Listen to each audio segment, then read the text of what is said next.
Di mana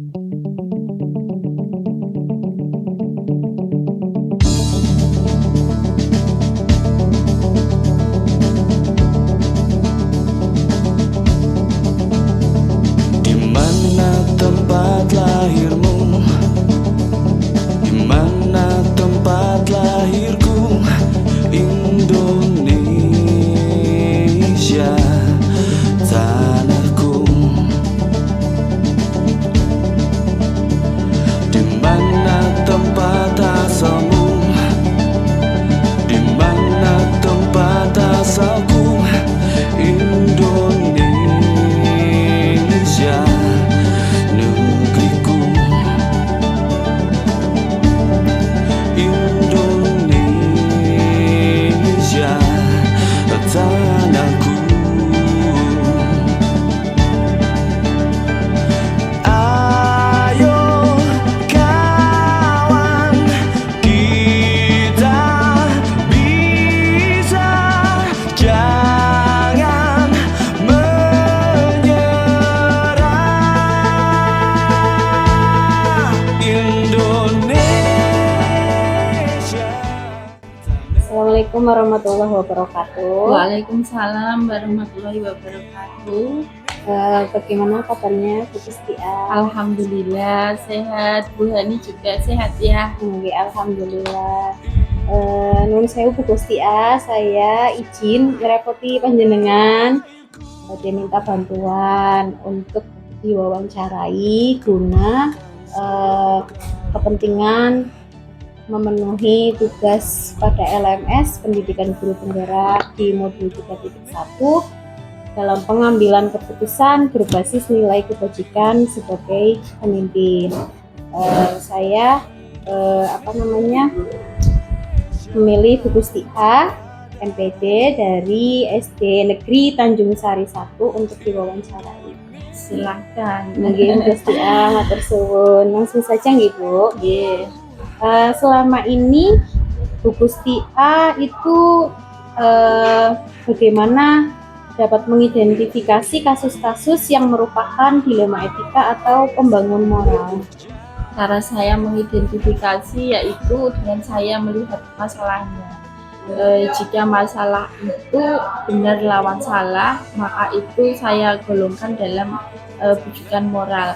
Tapi jika benar lawan benar, kondisi masalah itu, maka itu tergolong dengan dilema etika.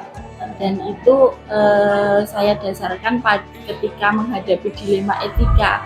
Ada 4 prinsip yang saya jadikan sebagai dasar. Yang pertama yaitu individu lawan kelompok, kemudian keadilan lawan kasihan, kemudian kesetiaan lawan kebenaran, dan jangka pendek lawan jangka panjang. Seperti itu. Oke, baik. Kemudian selama ini bagaimana Bu Kustia melakukan pengambilan keputusan di sekolah khusus, terutama untuk kasus-kasus di mana ada dua kepentingan yang sama-sama benar, nggih? Yang salah satunya tadi atau sama-sama mengandung nilai kebajikan. Jika sama-sama benar berarti itu tergolong dilema etika ya. Maka ketika saya menghadapi dilema etika, saya menggunakan 9 langkah pengambilan keputusan. Yang pertama yaitu mengenali nilai-nilai yang saling bertentangan, kemudian menentukan siapa yang terlibat dalam situasi ini, kemudian mengumpulkan fakta-fakta yang relevan dengan situasi ini, kemudian pengujian benar atau salah dengan uji legal, uji regulasi, uji intuisi, uji publikasi, dan uji idola. Kemudian selanjutnya yang kelima yaitu pengujian paradigma benar lawan benar. Yang keenam, melakukan prinsip resolusi. Kemudian langkah yang ketujuh, investigasi opsi trilema. Yang kedelapan, buat keputusan. Dan yang kesembilan, lihat lagi keputusan dan refleksikan apakah sudah sesuai, sudah benar, sudah mantap atau belum. Oke, baik. Kemudian langkah-langkah atau prosedur seperti apa yang biasa Bu Gus itu lakukan selama ini? Prosedur yang biasa saya lakukan yaitu yang pertama, saya akan mengidentifikasi masalah itu dulu. Kemudian yang kedua, dalam mengambil keputusan itu saya melibatkan tim, ya, melibatkan tim. Yang tim itu tentunya adalah bisa diambil dari wakil kepala sekolah atau guru senior. Kemudian setelah itu kami berdiskusi, duduk bareng untuk memecahkan suatu masalah yang kita hadapi, sehingga jika semuanya terlibat, semuanya bisa menyumbangkan idenya dan jangan terlalu terburu-buru dalam mengambil keputusan, harus dipikirkan dengan matang dan juga mengambil resiko yang paling kecil. Luar biasa itu. Kemudian hal-hal apa saja yang selama ini Bu Kustia itu menganggap atau dianggap efektif dalam pengambilan keputusan pada kasus-kasus dilema etika yang ditemui? Yang saya anggap efektif dalam mengambil keputusan dilema etika, dan seperti yang saya jelaskan di awal tadi ya, yaitu dengan menggunakan 9 langkah pengambilan keputusan itu. Karena dengan menggunakan 9 langkah pengambilan keputusan ini otomatis kita sudah memperhitungkan masalah ini itu seperti apa, kemudian cara penyelesaiannya bagaimana, kemudian siapa saja yang dilibatkan, kemudian keputusan apa yang paling terbaik untuk seluruh stakeholder yang ada di sekolah, dan tidak boleh merugikan salah satu pihak gitu. Kemudian hal-hal apa saja yang selama ini dianggap sebagai tantangan dalam pengambilan keputusan pada kasus-kasus dilema etika? Yang biasa saya anggap sebagai tantangan yaitu ketika saya itu dalam mengambil keputusan itu dihadapkan pada dilema etika, yaitu prinsip kasihan lawan keadilan ya.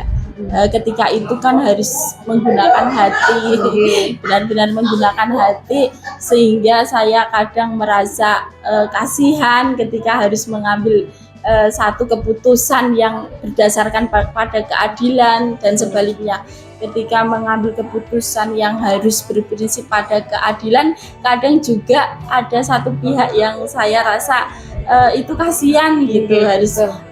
Kita harus adil, tapi melihat mereka itu kayaknya juga kadang kasihan gitu. Jadi dilema iya, gitu ya. ketika itu saya mengalami dilema ketika dihadapkan pada situasi yang berprinsip pada keadilan lawan kasihan, karena kita kan pasti punya naluri, iya, naluri kemanusiaan, punya naluri yang mungkin itu kasihan ya, muncul dengan gitu. sendirinya Ya, secara spontanitas itu yang mungkin saya menjadi satu tantangan untuk saya. Betul. Iya. Terus apakah Bu Kustia memiliki sebuah tata kala atau jadwal tertentu dalam sebuah penyelesaian masalah etika? Kemudian apakah Bu Kustia juga langsung menyelesaikan di tempat atau memiliki sebuah jadwal yang untuk menyelesaikannya, bentuk atau prosedur seperti apa yang biasanya Bu Kustia itu lakukan? Kalau menyelesaikan langsung di tempat itu biasanya ini ya, akan nanti ke depannya itu pasti akan banyak yang ini ya, banyak yang mungkin merasa itu kurang pas keputusan tadi gitu ya, sehingga saya sengaja untuk menjadwalkan.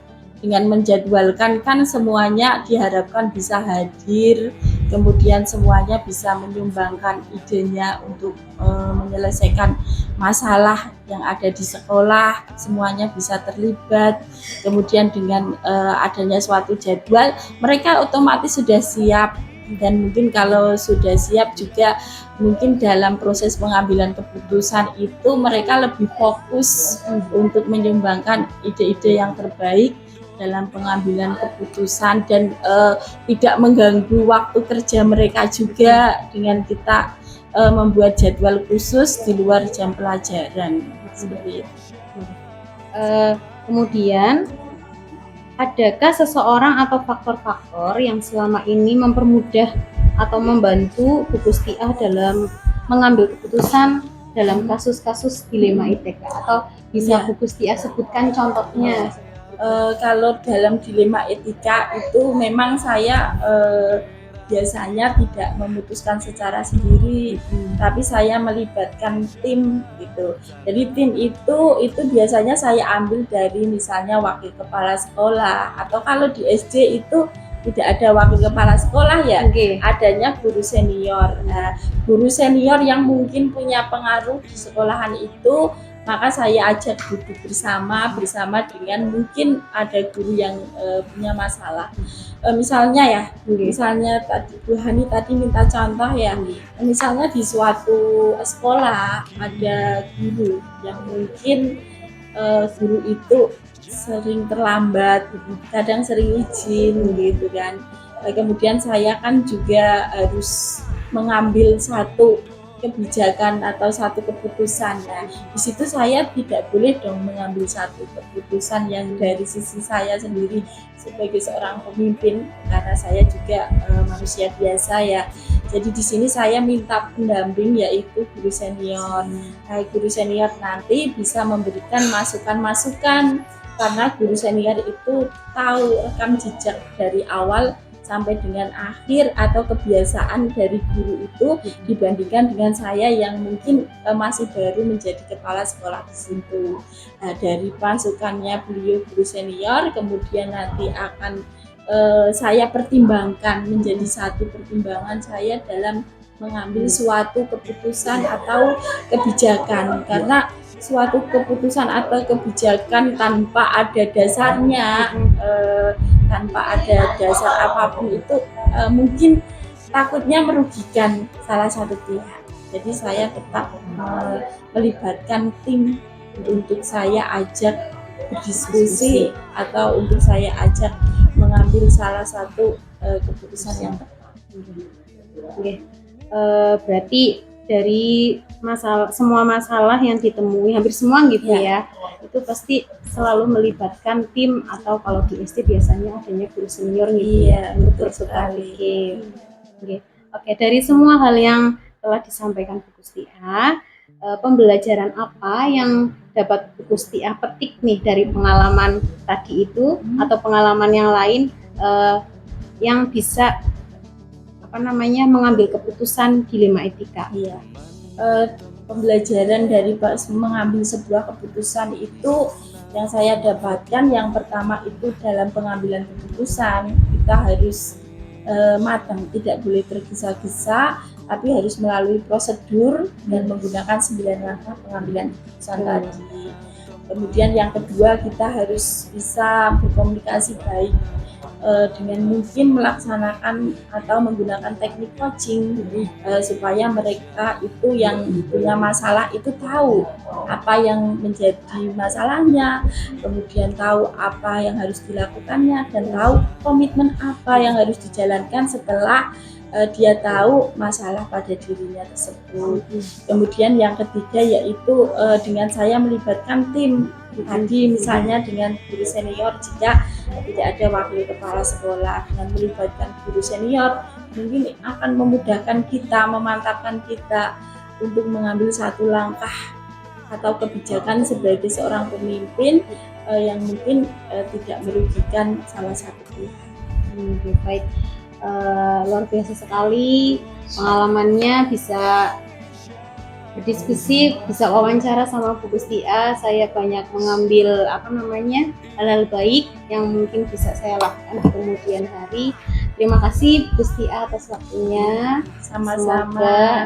Semoga barangkali lain waktu saya juga masih ingin banyak berbincang gitu, banyak bertanya, banyak belajar juga sama Bu Gusti A.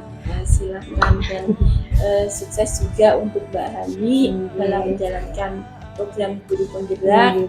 Semoga dalam menjalankan Guru Penggerak selalu diberikan kesehatan dan kemudahan sampai dengan nanti lulus. Ya. Terima kasih. Terima kasih Bu Gusti A. Sama-sama. Waalaikumsalam warahmatullahi wabarakatuh. Ayo kawan,